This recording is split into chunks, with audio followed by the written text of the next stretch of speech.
सबसे पहले हमारे को अब पढ़ क्या रहे, we are learning how to practice discrimination today.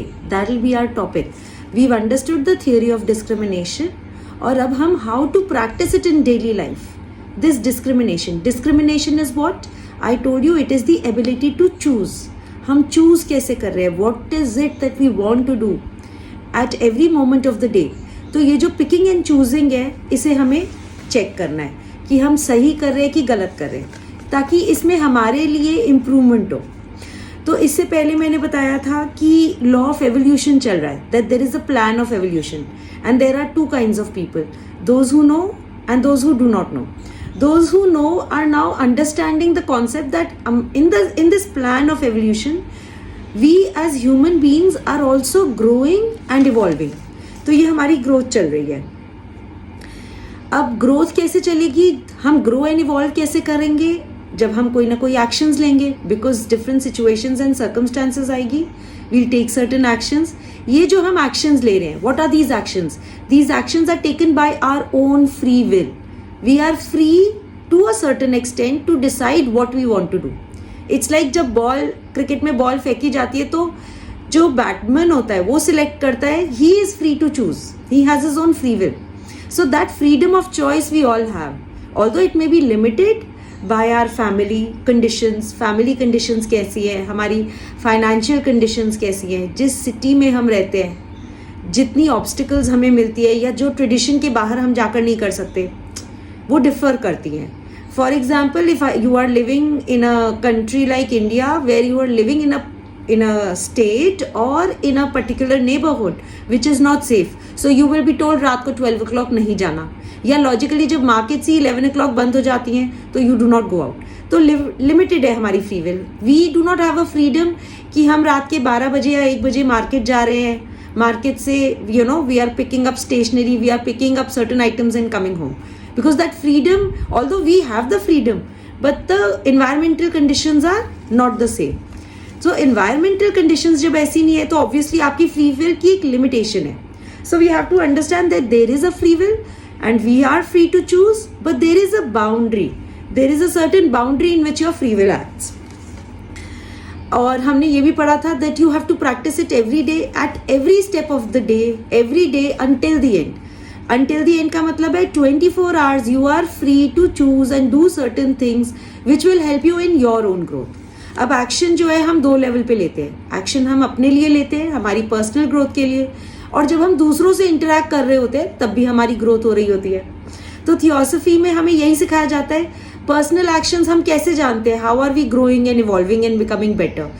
We attend school, college, we take different professions, we interact with people. Every time we are meeting others और we are reading something, anything we do. अब हमें ये select करना है सबसे पहले कि ऐसी कौन सी चीज़ें जो ड्यूरिंग द डे मैं कर रहा हूँ जिससे कि मेरी अपनी पर्सनल ग्रोथ हो रही है. तो एक तो वो चूज करना है.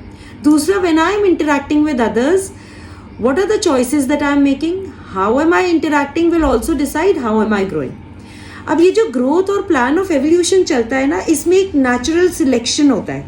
नेचुरल सिलेक्शन हमने एज साइंस स्टूडेंट्स पढ़ा था.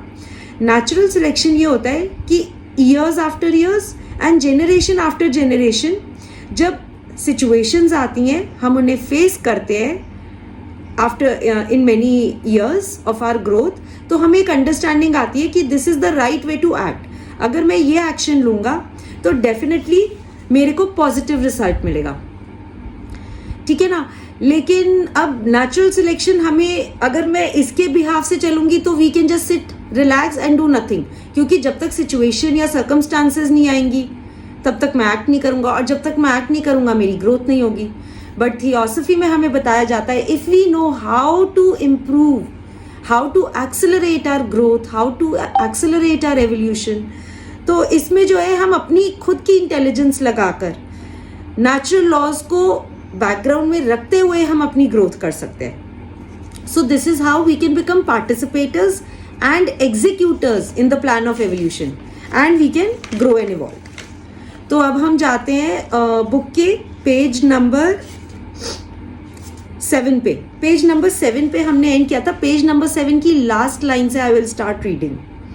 यहाँ पे बोला गया है दैट लॉ ऑफ एवोल्यूशन आप याद रखना, we have discussed, and there was a law of unity also. तो दो नेचुरल लॉज तो हमें पता है that they are acting on us. They are subtle forces and energies.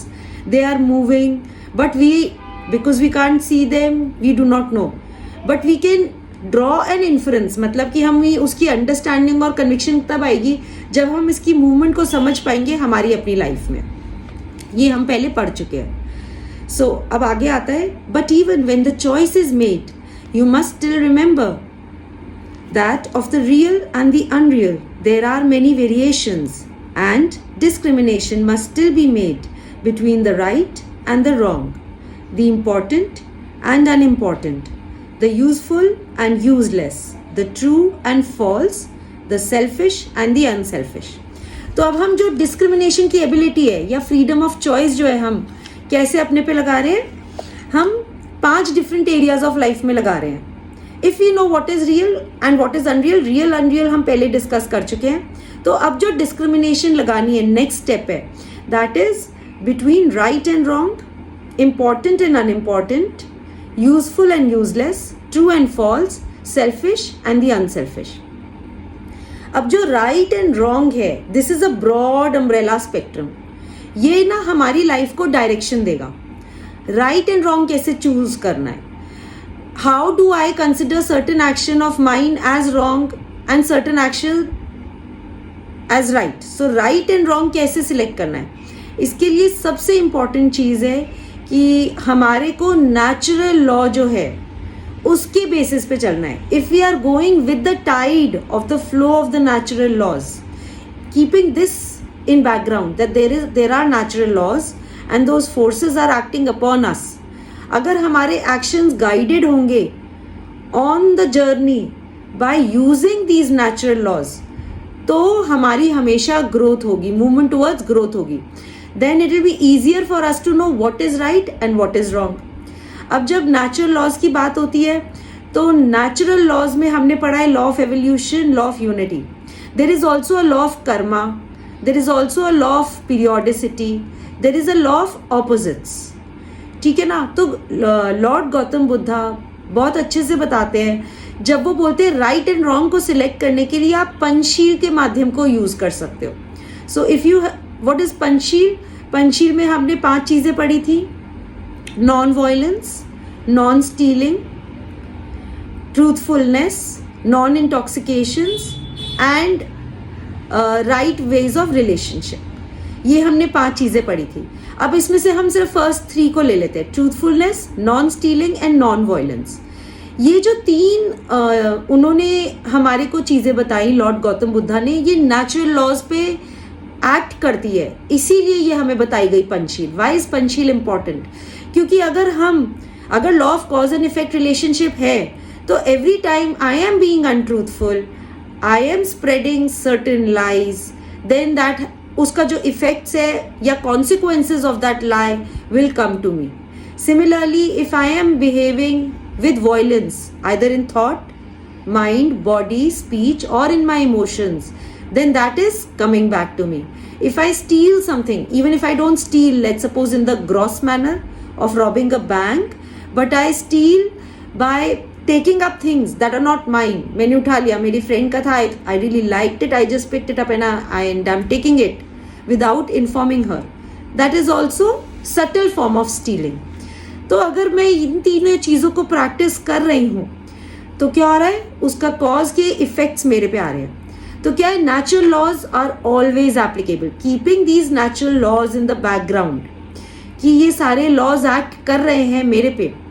अब अगर मैं इनके अगेंस्ट जाकर जो भी एक्शन लूंगी out of my own free will, उसके कॉन्सिक्वेंसेज आएंगे. ठीक है ना.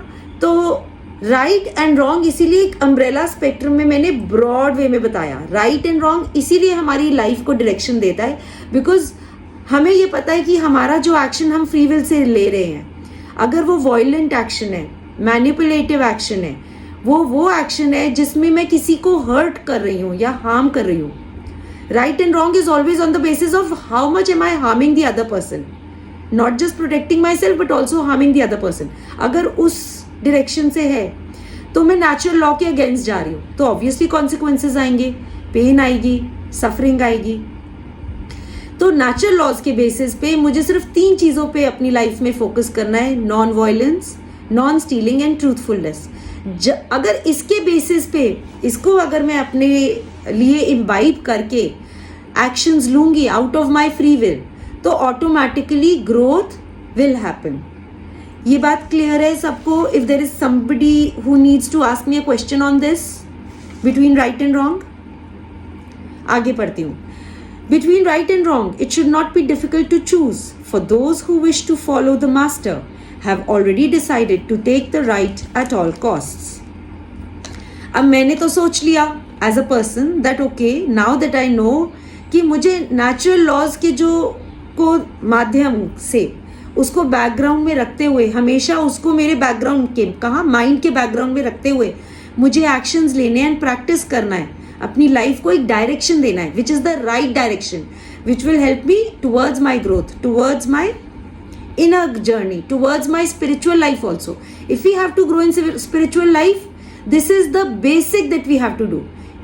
अगर हम ये बेसिक ही फर्स्ट स्टेप नहीं शुरू करेंगे वाइल परफॉर्मिंग सर्टेन एक्शंस, तो हम आगे बढ़ ही नहीं सकते लाइफ में. तो हम साधक नहीं बन सकते, हम सेल्फ रियलाइजेशन के बारे में भी नहीं सोच सकते. बिकॉज माइंड जो होता है ना, mind has a very interesting branching. Mind जब भी राइट एंड रॉन्ग में से राइट की तरफ नहीं जा रहा होता है, तो उसके ना मल्टीपल डायरेक्शंस में कनेक्शंस बने हुए होते हैं. They are like links, they are like chains. जैसे कि आप एक वेब बना दो, तो वो एक वेब ऑफ लाइफ में घूमता रहता है, और जब उस वेब ऑफ लाइफ के जंजाल में वो क्रिस क्रॉसिंग में पड़ा होता है, तो it cannot move towards the side where you can sit and quietly meditate. Yes, we can also use the Patanjali Yoga Sutras के जो हमने यम नियम है, अगर हम वो भी जानते हैं, तो हमें उसको भी, अगर हम उसमें से भी साधना शुरू करते हैं, तो हमें राइट एंड रॉन्ग के एक्शंस पता होंगे. बट अगेन, यम नियम पंचशील, हम किसी को भी फॉलो करें, जो भी मोरालिटी एंड एथिक्स आप जानते हो, जिन भी बुक से आप पढ़ते हो, अगर आप उसको फॉलो करने की कोशिश करते हो, keeping the natural laws in the background, law of growth and evolution, law of unity, law of cause and effect, law of periodicity and law of opposites, ये आगे समझेंगे हम धीरे धीरे, तो आपकी ऑटोमेटिकली हम ग्रोथ की तरफ जा रहे होंगे. But the body and the man are two, and the man's will is not always what the body wishes. When your body wishes something, stop and think whether you really wish it. For you are God and you will only what God wills. But you must dig deep down into yourself to find the God within you and listen to His voice, which is your voice. Do not mistake your bodies for yourself, neither the physical body, nor the astral, nor the mental. Each one of them will pretend to be the self in order to gain what it wants. But you must know them all, and you know yourself as their master. तो जब हम right and wrong का selection कर रहे होते हैं, तो यहाँ पर ये बताया गया है, जो हम चाहते हैं यूजुअली वो हम कर नहीं पाते हैं. Why? Because of the conditioning, previous conditioning of our body habits. Body की ये कुछ हैबिट्स है. किसकी बॉडी की हैबिट्स है? हमारे फिजिकल बॉडी की कुछ सर्टेन हैबिट्स है, जो हमने बचपन से हमारी कंडीशनिंग हुई है. हमारे इमोशंस जो हैं एक सर्टेन डायरेक्शन में चल रहे हैं, हम उन्हीं इमोशनल सर्कल्स में घूमते रहते हैं. If we were to stop and see and recognize, sit back and look at how our emotions are, और if we even ask our family members, they will say, oh, when this situation happens, you react in this way. When this situation happens, this is what you say. So sometimes the conditioning is so strong that हमारे अपने घर वाले हमें बता देते हैं कि this will be your response. Every time this situation will come up, you will respond in this manner. So that those emotions and that thinking pattern is so strongly ingrained in us that now if we want to practice something differently, it will not come naturally to us. We will have to build up a new habit. That is why it is saying, this book is saying कि जब every time you want to practice, the body and the man are two. You are different from your body habits. Your body habits and your conditioning is very different. So you have to see that if you were that higher being, you were to become higher in your growth, in your evolution, then how will you look at yourself? You will dig down deep into yourself and find out the flaws and the weaknesses or your certain conditionings which are not conducive to your growth. That means that अगर natural law पे based मेरा action नहीं है तो I can remove that action and bring out a new action for that situation. There are many actions that we take are conducive to our growth. ऐसा नहीं है कि हम सारे actions गलत करते हैं during the day. There are certain actions that we do जिसमें हमारी automatic growth हो रही होती है. So चाहे वो physical body की growth हो तो हम कहते हैं कि yes, for our growth of our physical body we are trying to eat the nutritious kind of food. We are doing certain physical exercises. We may be doing yoga. We may be going for walks. We may be doing something to improve our health and improve our lifestyle जहाँ पर हम रह रहे हैं. But कई बार क्या होता है कि if we are practicing it right and wrong में अगर मैं physical health के rules जानती हूँ, physical health के क्या rules हैं, जो मैं digest कर रही हूँ food उसी से मेरी body की growth हो रही है, उसी से मेरी body के अंदर disease आएगी या गुड हेल्थ आएगी, तो वो मुझे सिलेक्ट करना है. अगर मैं कर रही हूँ वाया द रूल्स तो ऑटोमेटिकली मेरी ग्रोथ होगी in the right direction. Health will come to me and this health is very important. Why? Because even for a sadhaka if the physical health is not there then your body will not let you take certain actions. Again, for meditation, for sitting and reading, for studying, अगर मेरी eyes week है तो मैं reading नहीं कर सकती. अगर मेरी बॉडी इतनी लेथार्जिक है कि every time I pick a book and I go off to sleep, that means वो बॉडी हैबिट है. अब उस एक्शन को मुझे चेंज करना है based on the natural law कि am I harming myself by taking certain actions on myself, जिससे कि मेरी ग्रोथ को मैं खुद रोक रही हूँ. Because study and meditation is part of growing also, and physical health is also very important, and mental and emotional health is also very important. इसीलिए आपकी अपनी इनर डीपर वॉइस में से आपने खुद सोचना है, मीनिंग चिंतन मनन करना है, सोचना है कि are you this physical body और do you have to become healthy so that this physical body allows you towards your growth. Because each will pretend कि नहीं अभी टीवी देख लेते हैं, अभी वॉक पे क्यों जाना है, बाद में हो जाएगा. जब कभी हम यहाँ जो राइट एंड रॉन्ग है ये एब्सोल्यूट राइट एंड रॉन्ग में हम लेके चल सकते हैं जब हम नॉन वायलेंस, ट्रूथफुलनेस और नॉन स्टीलिंग की बात करते हैं. लेकिन अब मैं बोलूँ कि फिजिकल हेल्थ के लिए मैंने एक लाइफस्टाइल बनाया है. There is a certain discipline, time discipline that I am following during the day. अब आ गई कोई सेरेमनी, हमारे नेबरहुड में कोई ऐसी मैरिज है या कोई सेरेमनी है and I have to attend. My family people are forcing me and telling me you should also go. So it's part of our tradition and culture that we must go. अब यहाँ पर क्या है, आप right and wrong को पकड़ के नहीं बैठ जाओगे. इस umbrella of right and wrong में नेक्स्ट स्टेप क्या था, important and unimportant. See if it's important, give others the way, let others decide for you, it's okay. Sometimes during the day you have to break that pattern.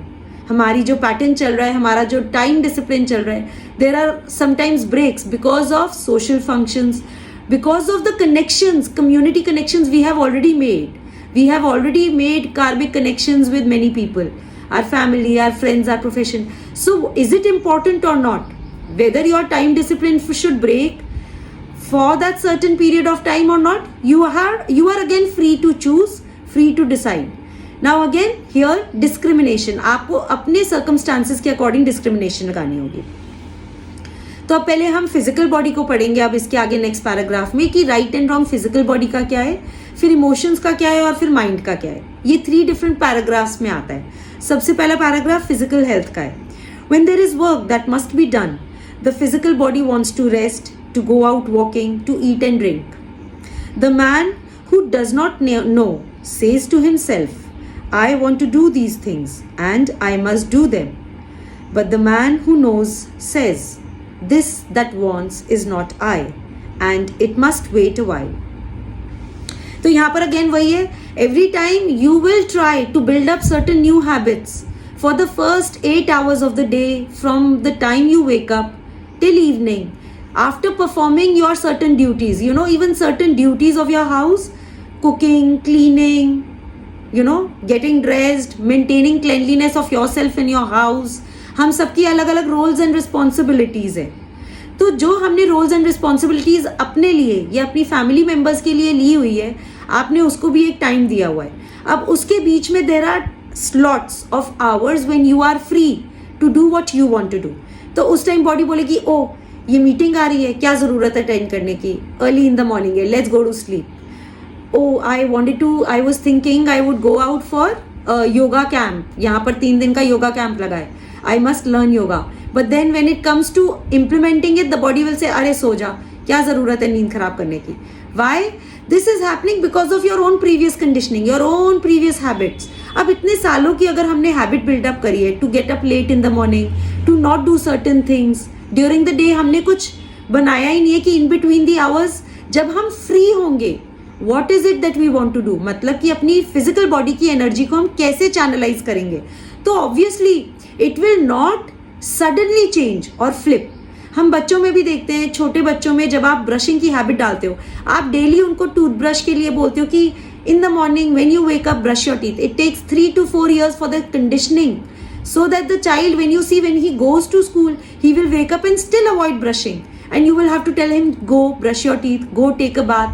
The child would not want to do it. Why? The physical body will resist it. There is a certain resistance. जब हम कोई भी नई चीज़ करते हैं तो हमारी अपनी बॉडीज ही हमारे को रोकती हैं. तो ये रेजिस्टेंस हम बच्चों में देख सकते हैं, और सिमिलर रेजिस्टेंस अगर हम रिफ्लेक्ट करेंगे तो ड्यूरिंग दी आवर्स जब हमारे पास फ्री टाइम होता है तो हमारे अंदर एक रेजिस्टेंस आती है that we do not act for our own growth. We may not want to read, we may not want to study, we may not want to meditate, we will not eat the right kind of food also. Oh, golgappe aa gaye, papdi chaat aa gayi, come on, let's go and party. So it may happen again and again and again.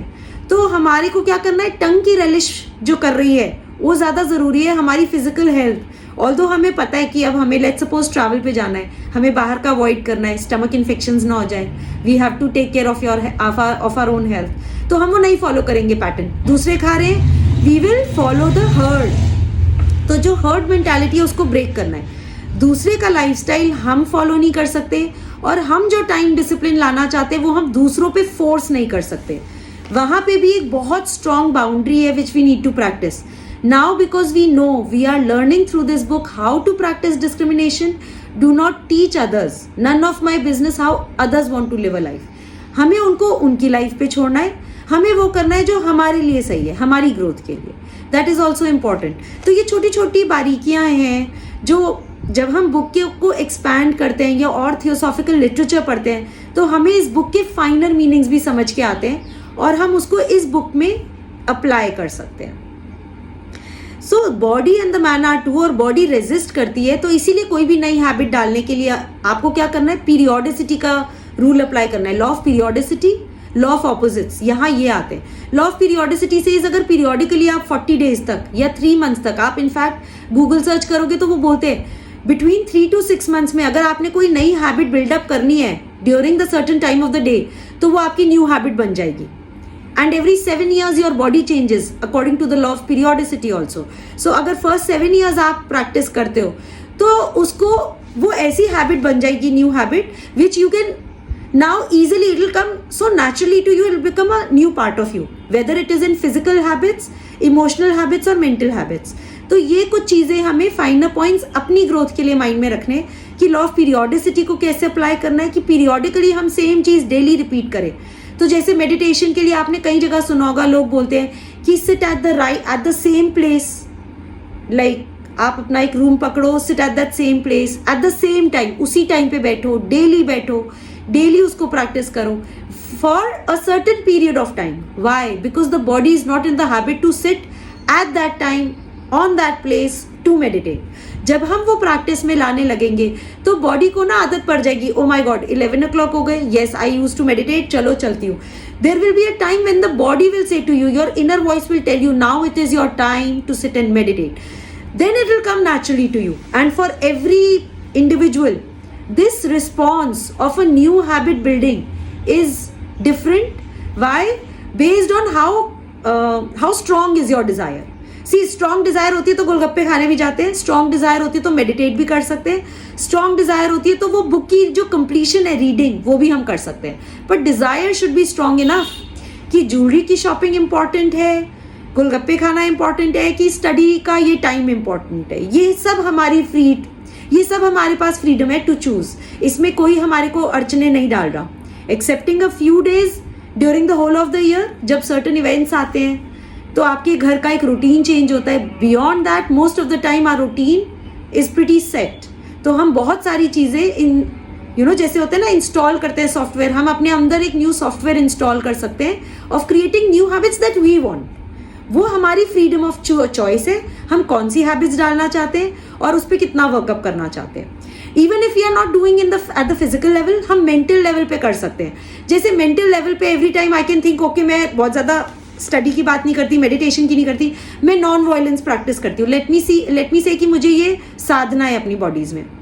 कुछ नहीं करना, daily during the day every time I have to just tell myself in my mind कि okay, let me practice non-violence now when I speak with another person. So your children will come, your family members will come, your cousins will come, you're picking up phone, you're picking up a call. Just before you start, एक automatic आप अपने आप को seed डालो of the fact that you want to practice non-violence. So this conversation will be non-violently practiced. In this conversation I will not react badly. तो ये अगर हमने सीड डाल दी तो ये भी एक बहुत बड़ी सीड है. ये धीरे धीरे ओवर द डेज, अगर हम डेली अपने आप को दिन में 10 बार बोलेंगे कि कौन सी न्यू हैबिट माइंड के लेवल से हम शुरू करना चाहते हैं, तो हम वहां से भी शुरू कर सकते हैं. There are 2 ways to act. आप फिजिकल बॉडी के माध्यम से इंस्टॉल कर सकते हो software which will go through the mind, या माइंड से शुरू कर सकते हो by telling the mind what you want to do, और वो धीरे धीरे पर्कुलेट करेगा इन द फिजिकल बॉडी. तो अगर फिजिकल बॉडी रेजिस्ट कर रही है वॉक पे जाना, तो धीरे धीरे माइंड को बोलो मुझे अपनी फिजिकल हेल्थ के लिए कुछ तो करना है, कुछ तो करना है. अच्छा, घर में वॉक शुरू करता हूँ, इतने से इतने बजे ना 10 मिनट वॉक कर लेंगे, अपनी छत पे चला जाता हूँ, गली में कर लेता हूँ, पार्क में चला जाता हूँ. धीरे धीरे उस टाइम पीरियड को बढ़ाओ. तो you can break that old habit and build up a new one. और ये आजकल बहुत ज़्यादा, अगर आप लोग यूट्यूब फॉलोअर्स हो तो breaking the habit of old self, how to become pick up new habits, मतलब इस पे बेस्ट सेलर्स के expensive books are there in town. But these are simple things. If we know the tricks then we do not need to buy the books and read them. We just need to understand how we need to apply it in our own life by simply reading the easiest things, watching simplest of videos, how to break the old habits and build up new ones. इसके बाद ये बोलते हैं often when there is an opportunity to help someone, the body feels how much trouble it will be for me. Let someone else do it. But the man replies to his body, you shall not hinder me in doing good work. तो यहाँ पे physical body, उसकी जितनी भी old conditioning है और new है, यहाँ तक का आप में से किसी को कोई क्वेश्चंस है till this paragraph, do let me know.